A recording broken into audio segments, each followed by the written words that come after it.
Let's be real, navigating the crypto space feels like trying to find your way through a hurricane of noise, right?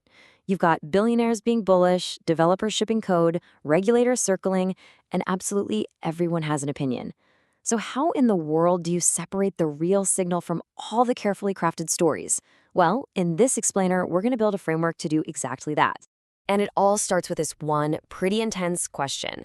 In crypto, are you the investor or are you the investment? Look, it's a stark way to put it, but we have to start here. Because in a market where your attention is literally the most valuable commodity, you have to know if you're being offered a real opportunity or if you're just the liquidity someone else is hoping to cash out on.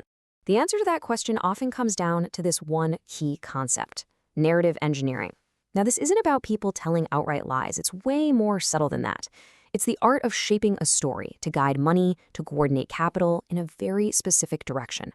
So when you see some influential figure speaking, remember, they aren't just sharing neutral facts. They're often building a narrative with a very specific financial goal in mind.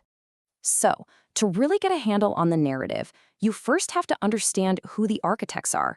It's time to pull back the curtain and take a hard look at who is shaping these stories, and maybe more importantly, why. This leads us right to our next step: decoding the incentives. Because trust me, once you understand what someone stands to gain, their public statements, their tweets, their interviews, it all becomes so much clearer. It is the ultimate filter for cutting through all that noise. So let's start with the big one: exchange founders. Think about it. Their entire business model thrives on activity. They make money when you trade, and it doesn't matter if you win or lose. So their incentive is to promote volatility and massive trading volume. A calm, quiet market is their absolute worst enemy.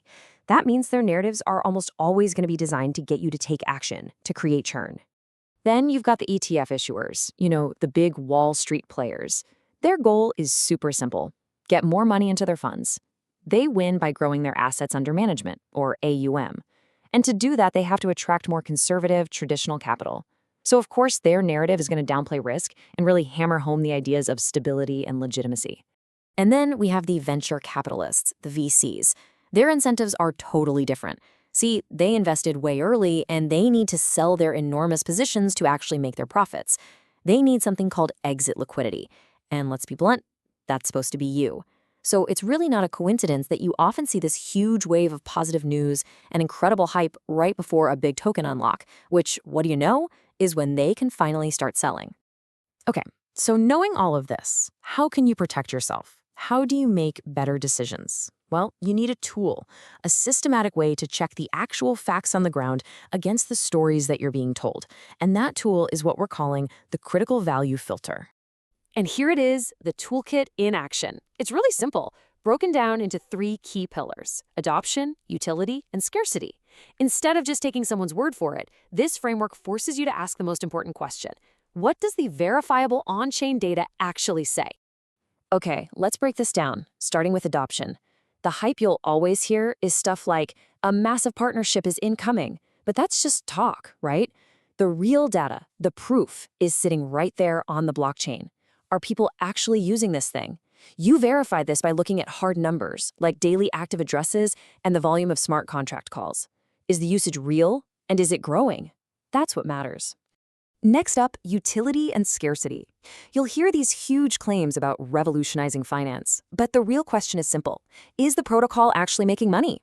Is its revenue higher than the value of the new tokens it's constantly printing to reward users? And for scarcity, they'll boast about deflationary mechanics, but you have to check the fully diluted valuation, the FDV, against the current market cap.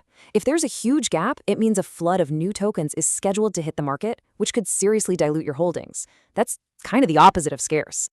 Now, even if a project seems to pass that initial filter, we're not done. There are some absolutely critical red flags you have to look for. These are the hidden variables that can turn what looks like a promising investment into a total trap. So this brings us to our final checklist. First, regulatory capture. Is all this bullish regulatory news actually centralizing the project in a way that just paints a giant target on its back? Second, the Lindy trap. The Lindy effect basically says the longer something's been around, the longer it's likely to stick around. These new super hyped projects haven't proven anything yet, and most of them fail within 18 months. And finally, and this one's huge, concentration risk. And you really, Really need to pay attention to concentration risk. Go check the top wallets. If insiders and early investors hold a huge majority of the tokens, we're talking 70% or more, it does not matter how good the story is. You are their exit liquidity. The bullish narrative in that case is almost certainly a trap designed for one purpose, to create buyers for their massive bags. So, after we've gone through the incentives, the data filter, and the red flags, what does this all boil down to? It's about a fundamental shift in your entire mindset, from being a follower to becoming an analyst.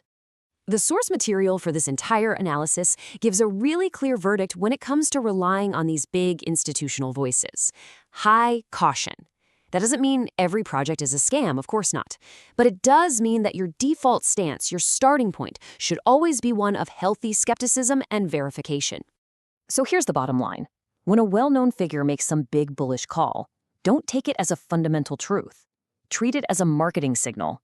It's a prompt for you to start your own research using this filter, not a reason to end it. Always ask yourself, what incentive does this person have for saying this right now? And that leaves us with this final thought.